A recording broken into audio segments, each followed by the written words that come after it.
This is the second and final day of the test run for July 4th Fest, mini July 4th Fest 2024, the first one ever. Last night's feature presentation was The Return of the Living Dead, 1985. Gave my review yesterday for it. Another great viewing, and talked about the VHS, but here's the LP soundtrack. Talked about some of the songs in it. And so you have the great cover there of the LP, and then on the back we have some more pictures. I talked about the special effects. There's Tom Matthews when he had that hydrochloric acid or whatever it was called that they threw in his face. Even that was done so well. Like, it looked really good on the special effects when his face, and he was going nuts. But some of these pictures are not in the movie. There's Don Kafka and the great Miguel Nunez with the half corpse lady there, voiced by Miss Cherry. So you have some shots there that are not in the movie, but they were just sort of taken for promotional purposes. And so you have all the songs there. Oh, that's all backwards anyway. But there it is, The Return of the Living Dead, last night's feature presentation. How about that one, Dewey? Alright, so for tonight, there's some choices you can go with. And one of them that I didn't mention yesterday is the series finale of The Wonder Years. The one that, it was 1993, I presume May of 1993. May of June of 93, the series came to an end, and the final episode is called Independence Day. I did watch that several years back for July 4th. It's doesn't really have anything to do with July 4th until the very end. They wind up at a little town parade deal. So who knows, maybe watch that later tonight. But tonight's feature presentation, you'll know what it has to do with Independence Day if you've seen it before. Rollercoaster 1977. This is going to be the review for Rollercoaster. There's the VHS yet again, right there. Came out during the mid to late 70s on the heels of the airport movies, the suspense disaster films. There was a lot of those that came out at the time. Some of them kind of mixed in with kind of the man versus nature things. Some of them are a little bit of both, but this is definitely a suspense disaster film, and probably my favorite one of all of that subgenre. This one is directed by James Goldstrong. I don't think he did much else that I'm aware of too well, but this came out in Sense Surround when it came out in the theaters. It was a short-lived gimmick, almost like a 4D kind of thing. Slick Boston chick went to the live showing of it when it came out. She talked about that several times. Where with Sense Surround, it's where certain theaters they're equipped to have some movements in the seats and some like vibrations, which would make sense for a film to use for a film like this for the roller coaster parts. But also there was an earthquake movie that they used it for. There were only like maybe 4 or 5 movies that they did it for, but it was around the same time. And Sense Around, it's something they should bring back. Short-lived, like even if it's just like a Disney World or something, just have a little theater. They probably already have, but this one has a pretty big cast, fairly well-known people. So you have George Segal as the main character, as Harry Calder. George Seeger. He was really good in this. He's been in some other things. Fun with Dick and Jane from 1977, and he was in St. Valentine's Day Massacre 1967, and then I saw him in a movie called Where's Papa from 1970. He was pretty good in that, kind of a comedy drama thing. I forget who else was in that, but you have Timothy Bottoms, the young guy. He is credited as a young man. We never get his name. He's the one who is planting bombs, threatening to plant bombs for a ransom on roller coasters around the country for $1 million payoffs, and he's this real smart, this real intelligent guy. Seems like kind of a loner, but he's a little different from like characters you see, these kind of characters you see in movies that are like this. Timothy Bottoms, of course, brother of, there's a couple other Bottoms actors, like, what was it, Richard or something? There was another Bottoms, Joseph Bottoms, who was in The Intruder Within, 1981, a film I need to do a review on. Yeah, Joseph Bottoms is his brother, but he's been in quite a few films. Johnny Get Your Gun, 1971. He was in The Paper Chase, 1973, and he played George W. Bush in about 3 movies, maybe a couple of them were TV movies, but because he definitely has a resemblance. That's him right there, if you can see it. Even back in 1977, he had where he was, only 20s, like maybe mid 20s. He bears a resemblance to a young George W. Bush. So, and Richard Widmark is a big star in this. Of course, Richard Widmark. He's Agent Hoyt in this. Kiss of Death, 1947. He goes way back. How the West Was Won, 1961. So he's a major player in this. Harry Guardino plays Kiefer. He's one of the people helping with Richard Widmark, kind of on the team, trying to capture the Timothy Bottoms' character. He was Guardino. I don't think he's pictured in this. No, he's not pictured on the front, but Harry Guardino in 5 Pennies, Dirty Harry, stuff like that. Susan Strasberg, there's a name that you probably know. So Susan Strasberg plays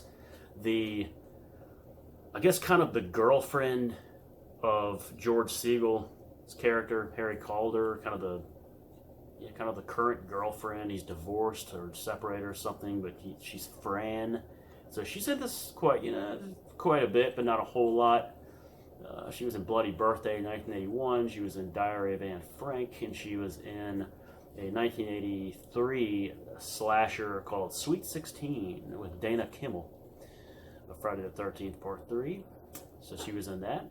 And yeah, Susan Strasberg, you've probably heard of her right there with wearing the hat. Plays Fran. And she also in this movie plays. She's the girlfriend, but she also kind of plays kind of a surrogate mother of George Siegel's daughter, spending a lot of time with the daughter.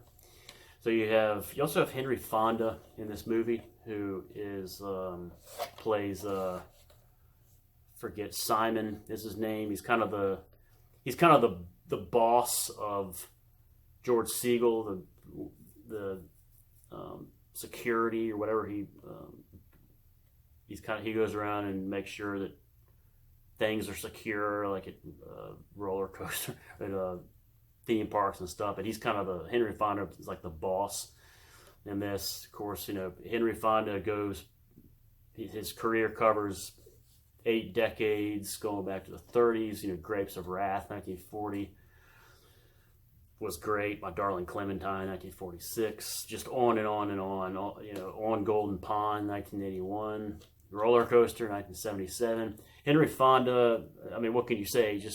Just an outstanding actor. He's just incredible, great range, a lot of versatility. He's great in pretty much anything. Just a phenomenal actor. And in this one, he's billed like 3rd or 4th on the cast, but he's only in like 1 scene. So I'm not really sure why they continue, even hint back then, this is the original, to promote him as being in it when he's really not in it that much. They kind of used him more in it because he was good in it. But so you have that. You have Dorothy Tristan as Helen. So that's the ex-wife of George Siegel, is kind of separated from her. I'd never seen her before. She was in Down and Out in Beverly Hills. Died in 2023. Didn't realize that. We lost her in January of 2023. And then this movie also has, I talked about the daughter of George Siegel, Harry Calder. The daughter is played by a young Helen Hunt, who plays Tracy Calder. Of course, she was in It Takes Two after this, 1982, 83 TV show, like with Anthony Edwards. It's about the mother is a lawyer, the father is a doctor. How are they going to pay attention to their teenagers? She's one of the teenagers or something, and then she went on to being Mad About You in the early 90s, in the 90s, and then like won some awards for As Good as It Gets, 1997 with Jack Nicholson, Twister, 1996 with Bill Paxton, and Castaway, 2000 with Tom Hanks. She was also in a very good romantic comedy in 1992 called Only You with Kelly Preston and Andrew McCarthy. Very good romantic comedy. She was really good in that one. And so Helen Hunt, who was like 14 in this movie, and she does a good job in it. So she's not in it a whole lot, but when she's in it, she does a pretty good job. That's the main cast. The others worth noting, Bruce Kimball is in this movie. So Bruce Kimball he was one of the cops in Drive-In Massacre in 1976. So that's I can't get through this review without mentioning Bruce Kimball. I think he plays kind of the nice guy cop with Ingleton, the pervert guy that they interviewed at his house. And Taylor knows the movie I'm talking about, Drive-In Massacre, right? Ingleton, got your rap sheet, Ingleton. That's the other guy. But Bruce Kimball is one of the detectives in that. He's the bomb squad. He's one of the bomb squad guys you see at the end on the roller coaster he's able to dismantle a bomb they found up there on a debut roller coaster that they're running on July the 4th. And I don't think he really says much of it. He's pretty good with his facial expressions and sweating a little bit, and he looks nervous. So Bruce Kimball, nice little casting job there. Thanks for getting him in. A little Drive-In Massacre alumni there. You have I think that this is the debut film of Craig Wasson. Anyone know Craig Wasson? That's right. He was in Body Double, 1994, the lead actor in Body Double. He's the guy who looks like who's the big nosed guy from Politically Incorrect? I can't think of that guy's name.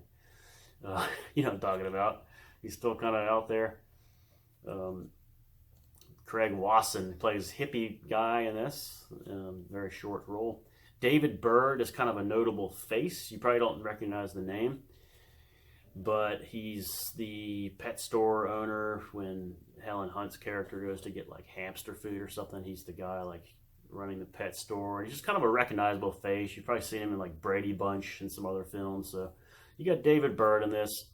And lastly, you have a uncredited role. You have the great Steve Guttenberg of The Bedroom Window, 3 Men and a Baby. Steve Guttenberg, that guy. He's a messenger guy at the end with like one line. Music by Lalo Schifrin, the great Lalo Schifrin. Okay, Cool Hand Luke, Enter the Dragon. I mean, the list goes on and on. Bullet, of course, did that one. Did Amityville Horror, did the Rush Hour trilogy. Eagle Has Landed, just turned 92 a couple weeks back. So Lalo Schifrin, the great Argentine musical genius, does the score.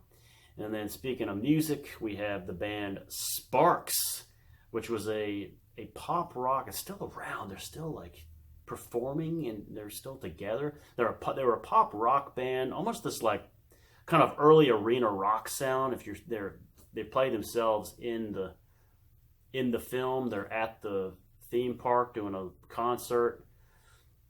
A lot of teenagers and young people going nuts and cheering and stuff. And you've got it's a Los Angeles based. They're formed in Los Angeles. Makes you wonder, was that where the WNBA team got their nickname, the LA Sparks? I don't know.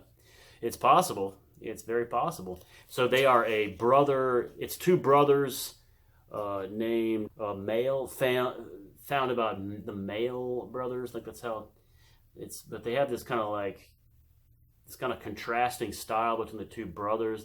They have this on the stage. It's kind of part of their whole act, where you have the lead.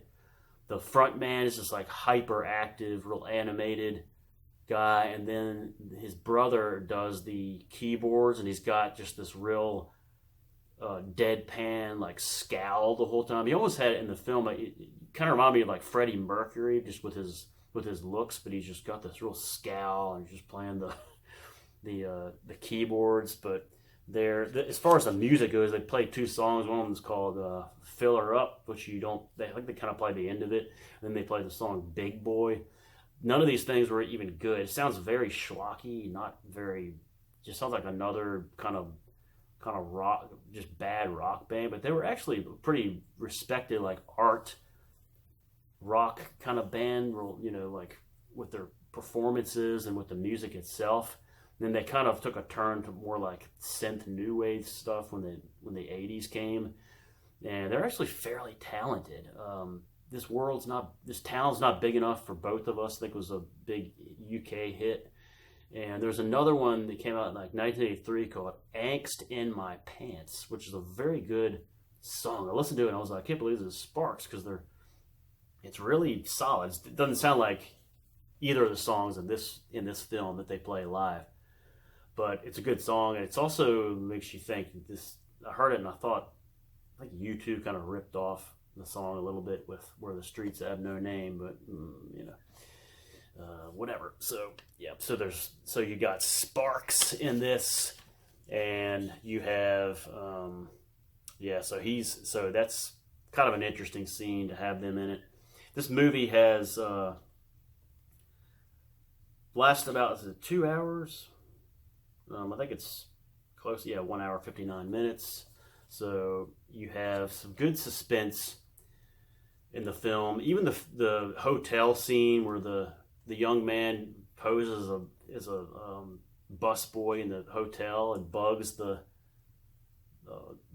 room while they're having a little meeting, a conference on what they're going to do about the guy getting the ransom and all that. That's a pretty nice suspenseful scene. Some of the phone calls when he's calling George Siegel, pretty suspenseful. The scene I talked about on the roller coaster at the end, where Bruce Kimball is trying to cut the right wires to dismantle the bomb, and then he manages to do it. The young man tries to set off the bomb and realizes that it's been dismantled. He has to leave the park, go to the parking lot in time before the debut ride of the ride, which was called the Great American Revolution ride. It's like a new ride at the theme park. He has to go all the way to the parking lot and like make a new bomb without being seen, and then go back into the park just in time to get on the roller coaster and plant the bomb on one of the seats on the first ride. And he pays one of the people to take his place in line, which was Craig Wasson, just to get on that ride. That's at the end of the movie. That's very suspenseful.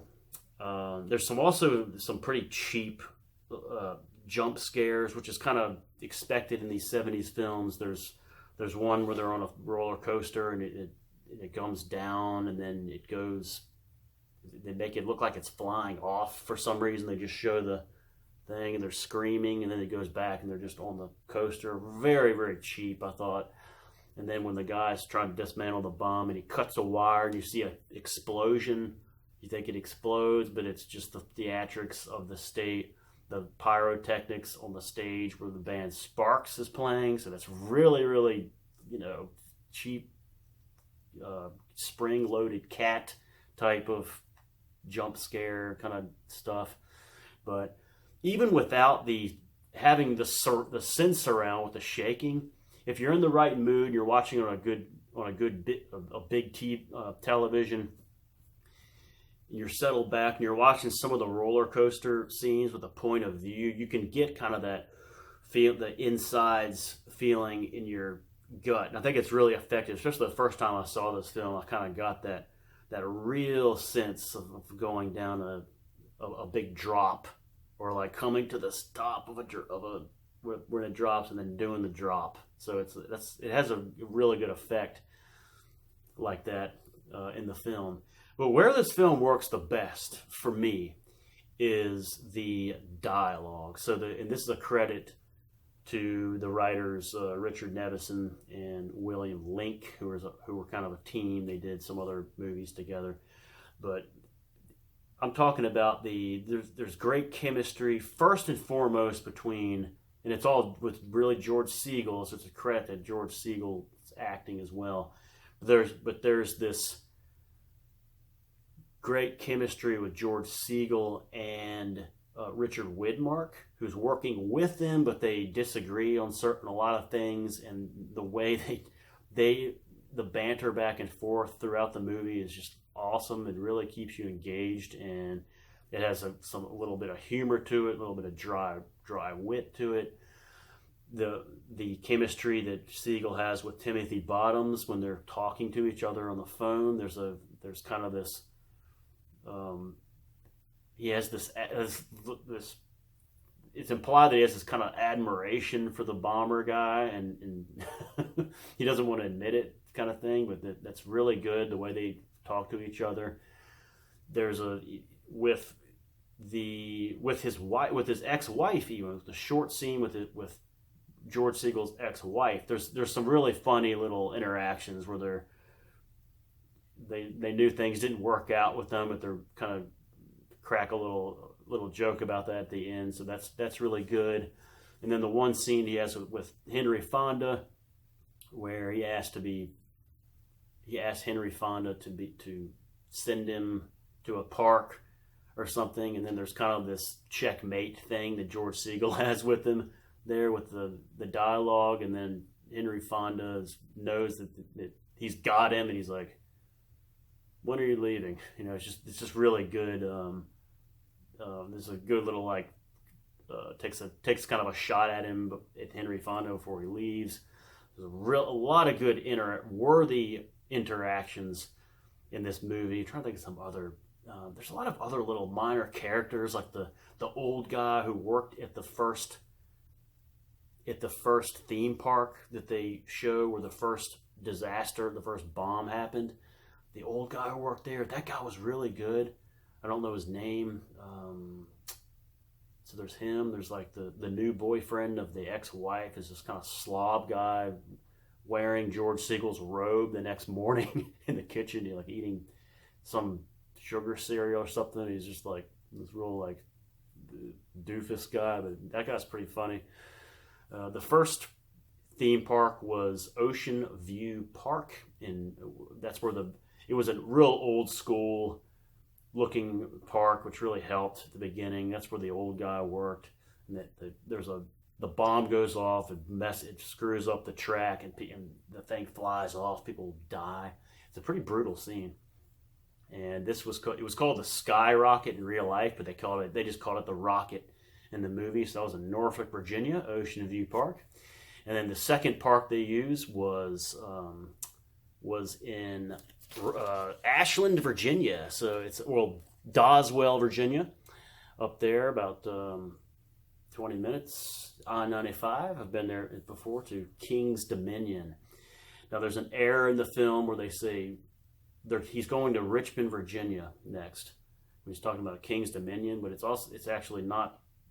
It's not Richmond, Virginia. It's outside of Richmond. It's Doswell, Virginia, which is north of Ashland, Virginia. And this is a correction I made on the IMDb site. So if you look at the goofs on there, you'll see that correction there that I made. That says it's actually Doswell, Virginia. But he goes on the Rebel Yell, and that's one of the scenes where I'm talking about, where they do a good job with the point of view, and you kind of get that feeling in your gut as it's going.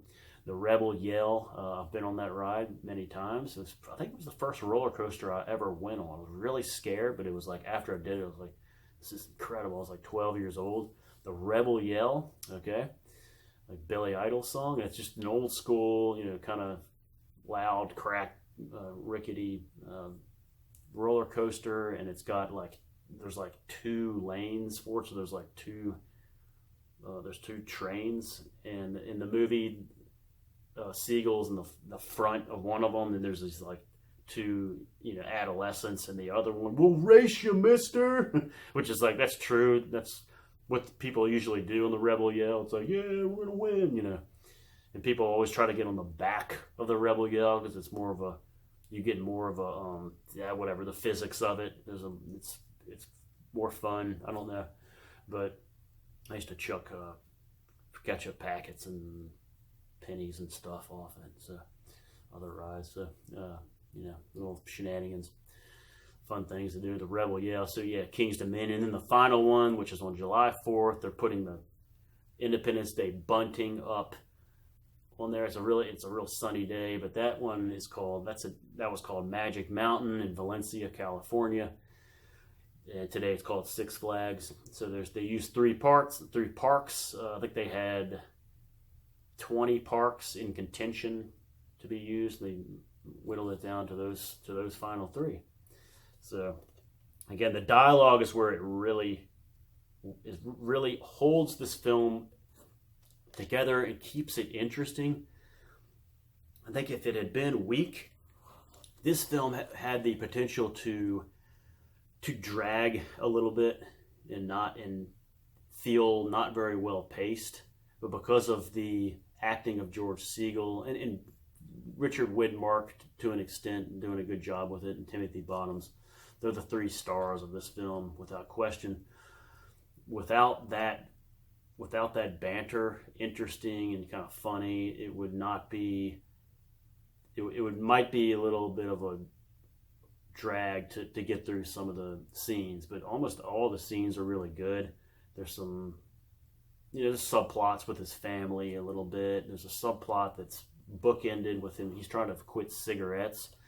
That's the first we see of him. He's getting like electroshock therapy with the cigarettes. I guess they did that back in the 70s. The only way they had to people could quit smoking. But he's like, keep doing it. This is what I'm paying you for. It's like, and then but then he's smoking through the movie. He's really having a hard time quitting. And at the very end, he ends up, you got a light? Take it. And then he ends up throwing just throws the cigarette down and implies that he quits. But so I really recommend this film. Rollercoaster, 1977. Really fun watch. July 4th related, of course. So if you get a chance, I think it might be on Tubi TV, but can't beat the VHS where it has the thing at the end saying parental guidance before there was R, before there was PG-13. There's a nice little PG. I'll have to tape it tonight during the viewing. So, all right. So check it out if you get a chance. I wish I had a soundtrack. I bet this soundtrack, like Return of the Living Dead, didn't cost a whole lot for the soundtrack, but I bet this, if it's available, will be very rare and very difficult to find. Thanks for watching. There's some other reviews of this on YouTube, but thanks for watching mine. Maybe not as good, but this is going to be part 2, the final part of this year's pilot mini Independence Day Fest. All right, part 2, perfect movie. It's Return of the Living Dead, 40th anniversary of July 3rd, the incident that happened at Unita Medical Supply, and then Rollercoaster, 1977, movie that concludes on July 4th with the band Sparks rocking it hard at Magic Mountain in California. All right, guys, happy 4th. See you later.